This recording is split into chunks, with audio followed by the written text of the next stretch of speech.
Now today I want to talk about facing your giants. Giants. It's easy to talk about giants as long as they're lumbering over someone else's landscape.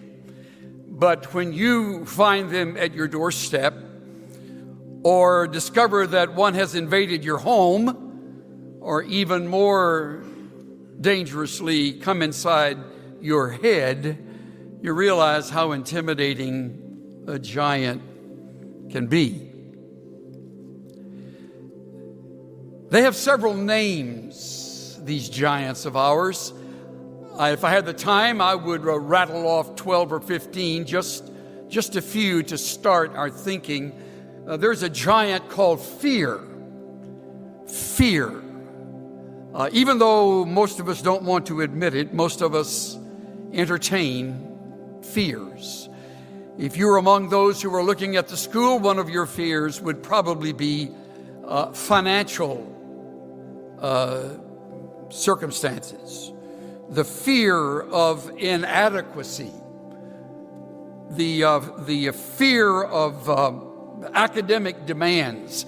I spoke with a first-year student just before coming up to my little office here shortly ago, and I said to her, "How's it going?" She said, "It's more difficult than I thought it would be." And you who have not yet begun your courses here, perhaps entertain fears of the academic demands, and they are certainly there, though there is no reason to fear, as we will learn. And there's always the fear of the unknown, not knowing what looms out there on the horizon. And you think about it, your imagination kicks into gear, and before long you're off and running and feeling again intimidated. There's another fear, unresolved conflicts.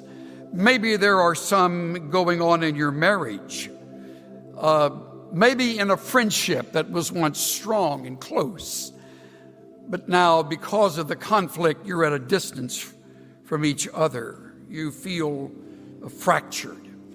Sometimes these conflicts lead to bitterness. Someone wrote that bitterness is like drinking poison, thinking it will kill the other person. Some people are eaten up with bitterness. You may be in that category. It is easy as we get older to have a list of enemies that we stack up, if not written down, at least in the back of our heads. Then there is the giant of jealousy and envy. I used to battle with that, quite honestly. Most folks don't know that. Cynthia could tell you, when we were dating, I was filled with jealousy.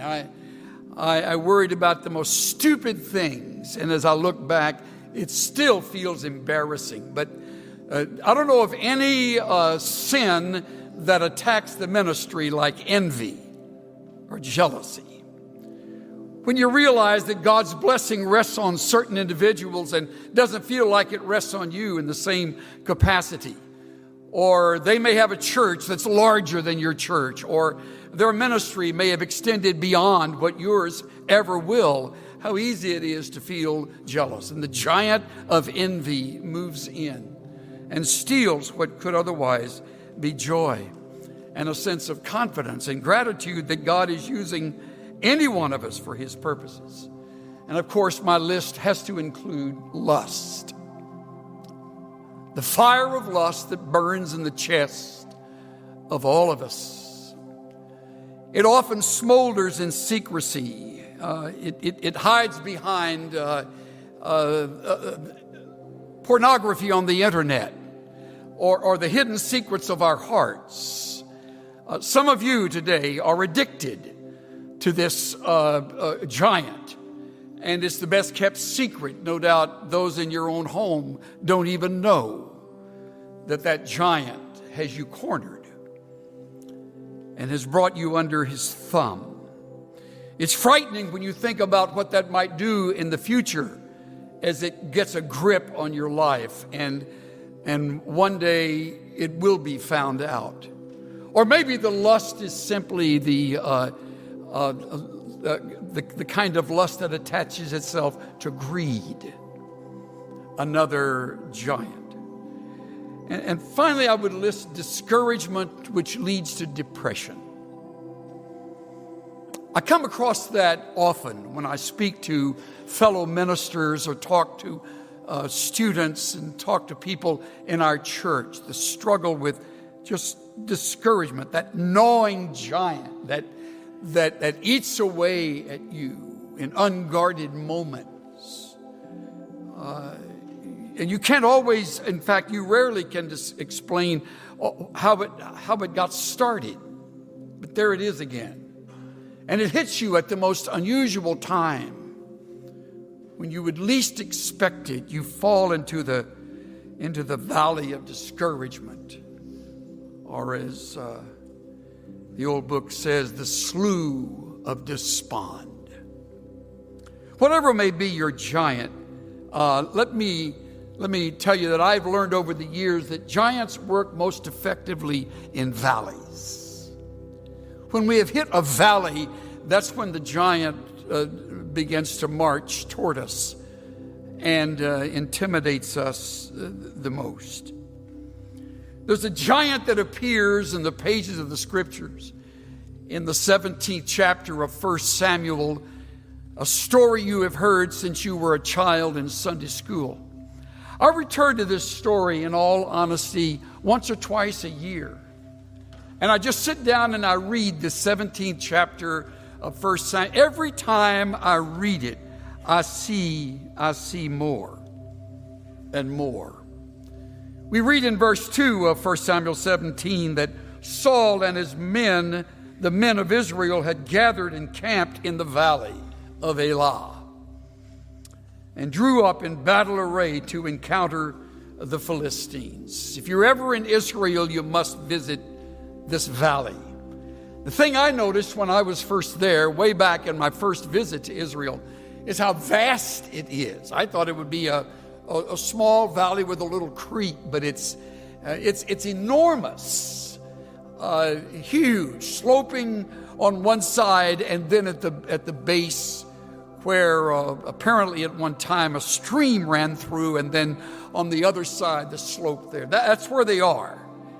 And what makes the valley intimidating is not the landscape. It is the presence of a champion. He's called that more than once in this chapter. In fact, the emphasis always falls on the externals when you deal with giants. In this case, we read that the Philistines stood on the mountain on one side and Israel stood on the mountain on the other side, and the valley between them. Then a champion came out from the armies of the Philistines named Goliath. I know you know the story. I know you're familiar with where it's going, but I want to ask you for a few moments to put yourself in that valley and to imagine looking across the way and seeing this huge, imposing individual in full armor. We read that he was about 9 feet 7 inches tall. I've never known anyone that tall. I know a number of people over 7 feet tall, but I've never seen anyone even 8 feet, to say nothing of almost 10 feet in height. As if that isn't enough, we read that he wore a bronze helmet on his head and was clothed with what's called scale armor that weighs about 150 pounds, just the coat of mail that went from his shoulders to his knees. And then he has these bronze leggings and then a bronze javelin slung between his shoulders. And in addition to that, the shaft of a spear, may have been like a club, and the head of it was about 25 pounds. And he had a shield carrier who walked before him. That's the most nervous job of the whole group. The guy that's the shield bearer for Goliath. It was, by the way, a full-length shield. So he not only is armored, he has a shield to protect himself from whatever you may throw at him, or so he thought. And he stood and he shouted. He he continues this. We read in the chapter, verse 16, for 40 days and nights, he is screaming these words of threat. I've often looked on Goliath as the cross-eyed discus thrower. He didn't set any records, but he sure kept the crowd awake. That's Goliath. I mean, he's marching up and down on the other side of the slope saying, send me whoever you wish, and whoever wins will gain the mastery over this country, this nation. You win, you own us. We win, you're our slaves. Giants are like that. They're full of intimidating words, and when they get inside your head, you hear the screams over and over again. Even though you pray, even though you are aware and are warned of this in a message like this one, there they are. And you hear their voices. And he, verse 8, stood and shouted to the ranks of Israel. And so, why do you come out to draw up in battle array? Am I not the Philistine, and you servants of Saul? By the way, the tallest one on the Israeli side is Saul, but he's not out there fighting him. Saul's a celebrity. He's not a hero. There's a real difference. We're going to meet a hero in a moment, but he says, choose a man for yourselves and let him come down. If he's able to fight with me and kill me, we will become your servants, and vice versa. And again, verse 10, the Philistine said, I defy the ranks of Israel. And I'm sure there were a few curse words thrown in as well. And he took great delight in it, as you could just hear the armor he was wearing clanging. For one day after the next. And we read, they were intimidated to the point, into verse 11, that they gave way to dismay and fear. See it? Greatly afraid. There he is, for everyone to see, mean as a junkyard dog. He's a warrior from his earliest years, and he's nobody to mess with. And Israel knew it, and all retreated to their tents. Now suddenly the text moves us about 10-15 miles due east to a little hamlet named Bethlehem. And there at Bethlehem there is a family. Several of the boys are already deployed in the army, and they're fighting with Saul. Or they're afraid alongside Saul, but there's one that remains. And the father, whose name is Jesse, says to this young man, David, I want you to take this to those who are in battle. And he gives him some supplies, some food. Verse 14 tells us that David was the youngest, and the three oldest followed Saul. They are named up here in verse 13. Eliab, the firstborn, Abinadab, the second, and Shammah, apparently old enough to fight in the army. So he's got three boys in battle, and now he's saying to David, this teenager, run this errand and take this over to them. Understand, David has never seen the battle. He's been keeping his father's sheep, and he could have been 100 miles away and not known less about it. And so he hears his father. He understands the responsibility, and so he runs the errand, and he comes on the scene, and he sees this situation for the first time. This is a marvelous part of the story. He's talking there with the soldiers. He's near his own brothers, and he hears the voice of Goliath as he screams across the distance.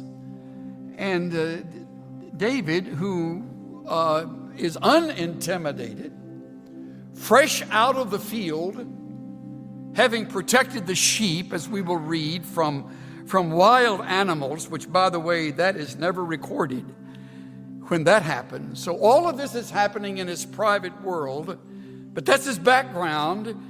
He's a man of the field. He is a lover of God, and his heart is pure. And so verse 24 tells us when the men of Israel saw the man, that is Goliath, they fled from here and were afraid. And they said to him, have you seen this man who is coming up? Surely he's coming to defy Israel. Everything is external. There's not a word about the power of God. There's not a word about the protection of the land of the people of Israel. It is all about the giant. That happens, by the way, when a giant assaults us. And so verse 26, there's a nice refreshing change.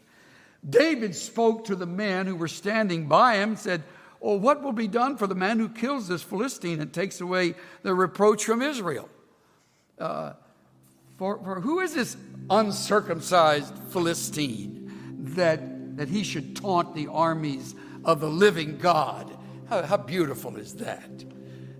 Just a brief, spontaneous response. Who does he think he is? Does he know who our God is? Of course he doesn't. And the people said, "Well, this is what will happen. Thus it will be done for the one who kills him."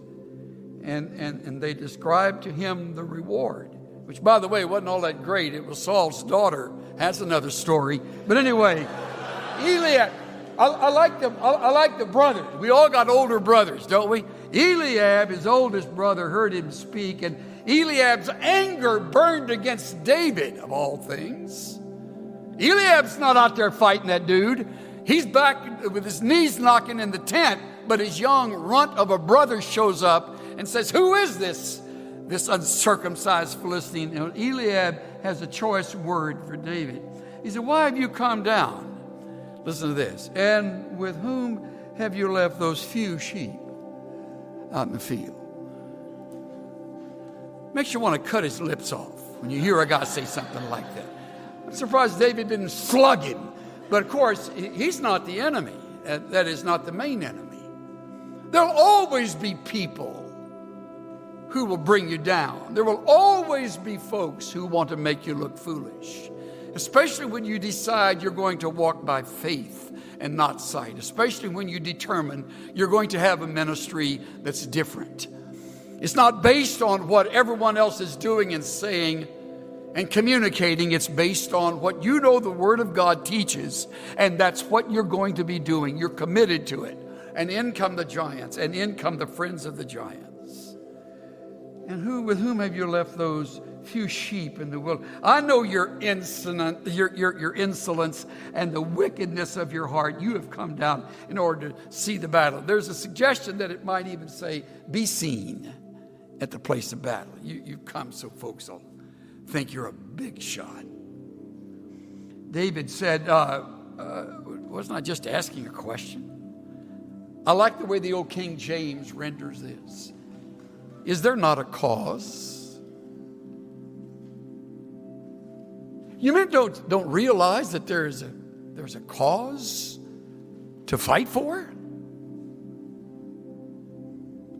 Yeah.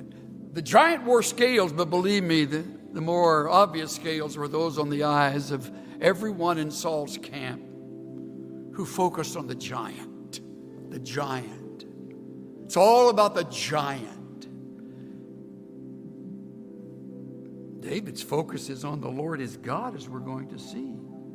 Verse 32, David said to Saul, let no man's heart fail on account of him. Your servant will go and will fight with the Philistines.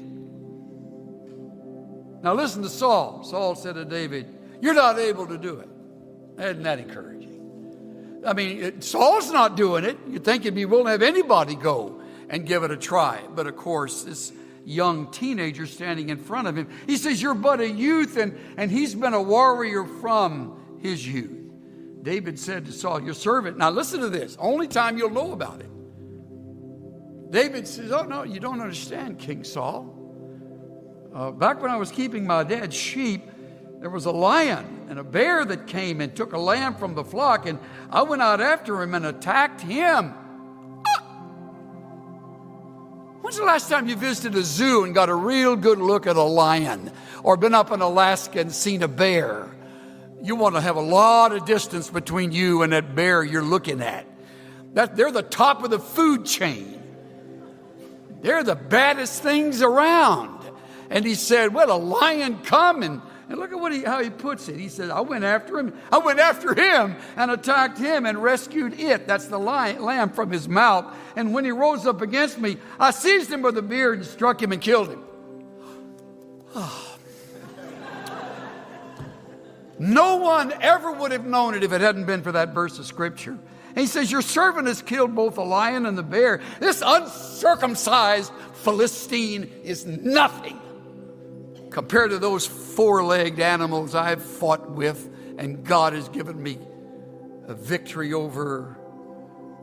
David said, the Lord who delivered me, look at his eyes. His eyes are on the Lord. What a wonderful way to deal with giants. As the Lord delivered me from the paw of the lion, the paw of the bear, well, he'll deliver me from the hand of this Philistine. And Saul said, go, and God bless you. Isn't that crazy?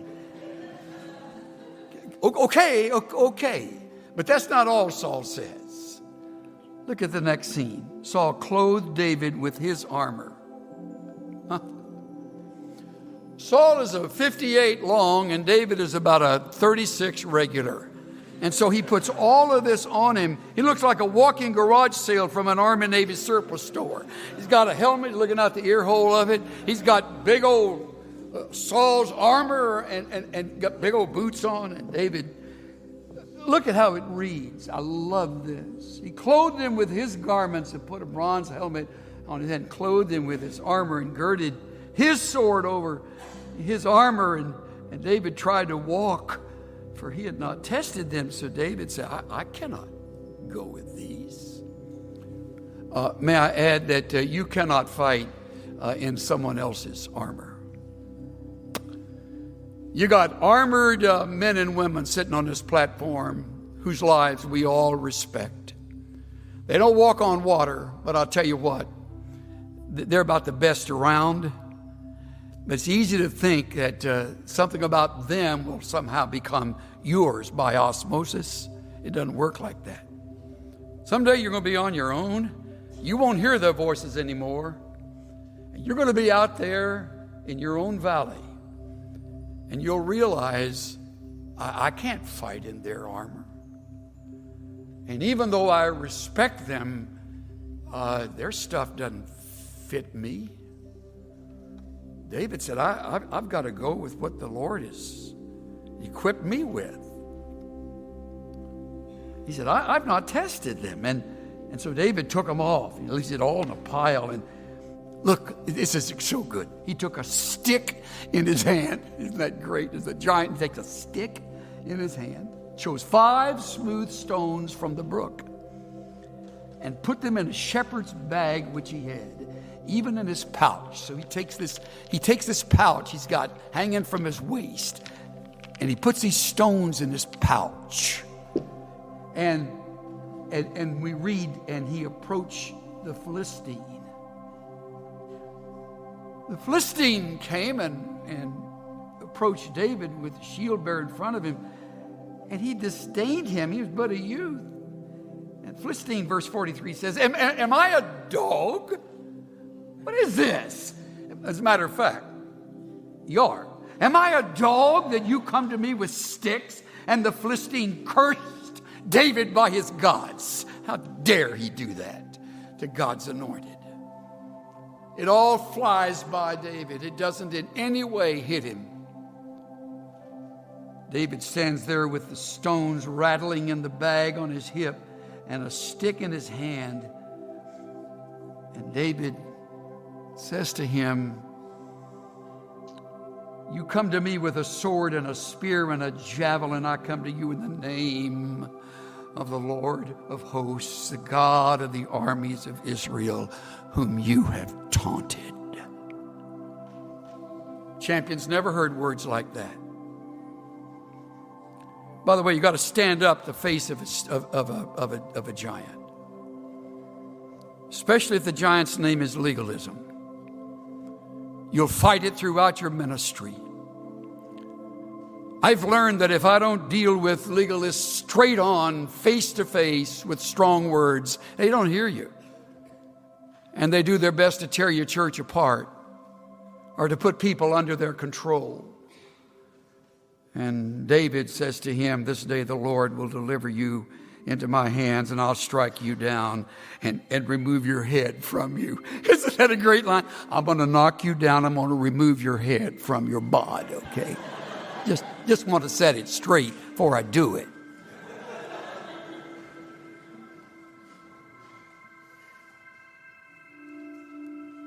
Verse 49, David put his hand into the bag, took from it a stone.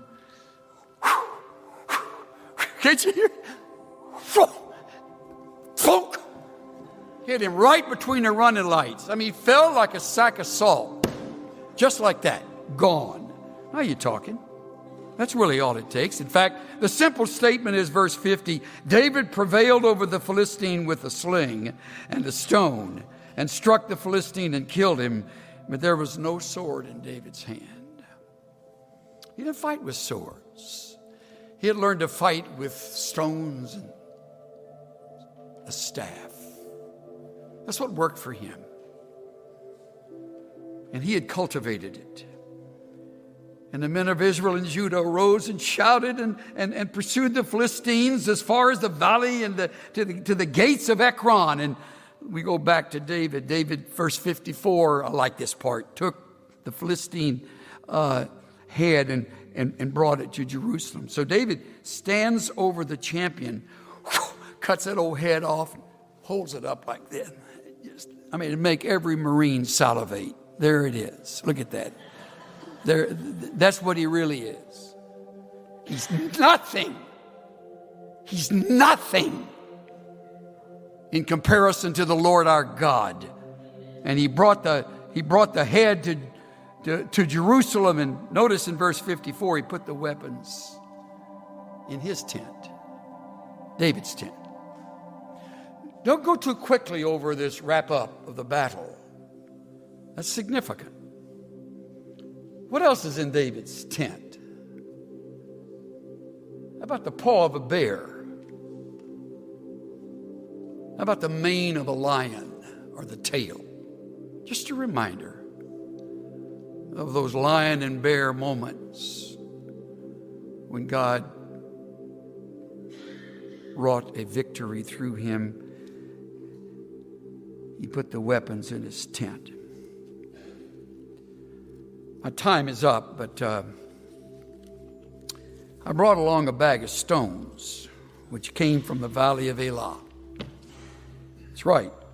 When I first used this little bag of stones, I was here at chapel, and Dr. Pentecost was sitting over here looking at me over the top of his glasses.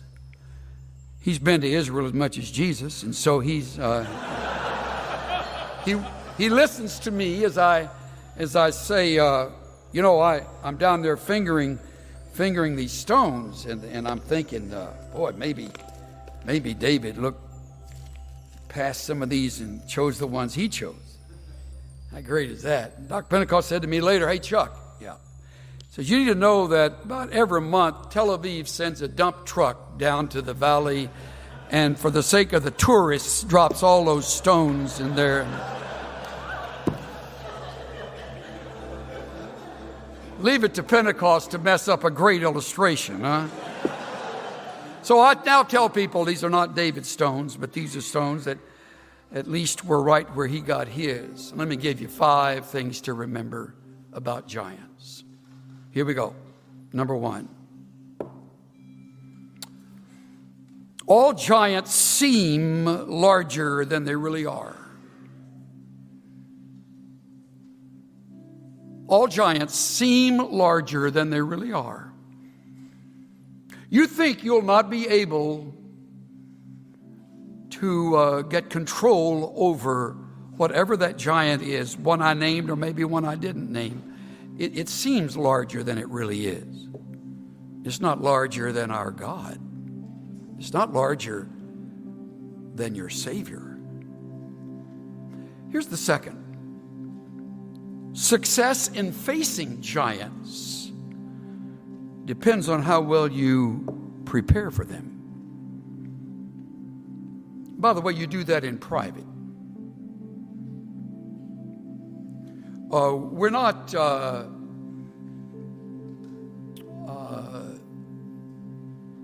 little icons sitting on public shelves, we ministers.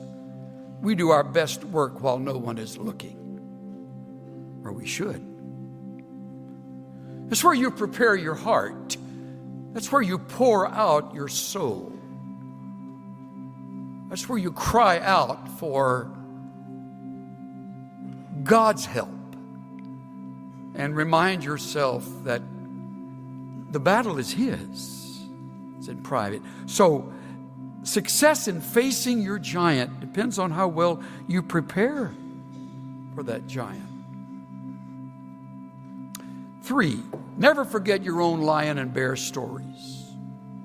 Every one of you has some. I have some. They have been entered into my journal, so I'll never forget them. That's why I say to you, don't ever forget what God has done for you. It's a little cliche, count your many blessings. You can put it that way, but think of them as God's powerful working in and through your life.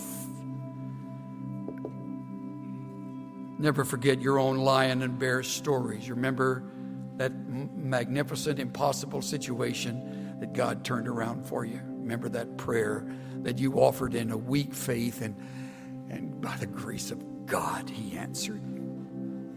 Most of you never dreamed of sitting in this place 2-3 years ago, and here you sit. There's some lion and bear stories that have gone into that. Number 4, when the crucial moment arrives, remember these 5 words. The battle is what? The Lord's. The battle is the Lord's. The day you take on a giant in your own flesh is a day you will face defeat. All the way through this episode, this brief battle, David's focus is on the Lord his God. No wonder he's called a man after God's own heart. Everybody else focused on the giant. David realized that his God was greater than any giant. So when the crucial moment arrives, remember those 5 words. Learn to say them to yourself. I don't know how many times I've said the words to my own self or to Cynthia as we're driving somewhere, going through a tough time. Let's remember, honey, the battle is the Lord's. Let's remember, this isn't our battle. This is the Lord's battle. He's the warrior. He's the triumphant one. He's the majestic one. We're nothing without him. Number 5. Following every giant victory, place a reminder in your mental trophy case. Following every giant victory, place a reminder in your mental trophy case. I hope you journal. I hope you have a place where you record. You literally write down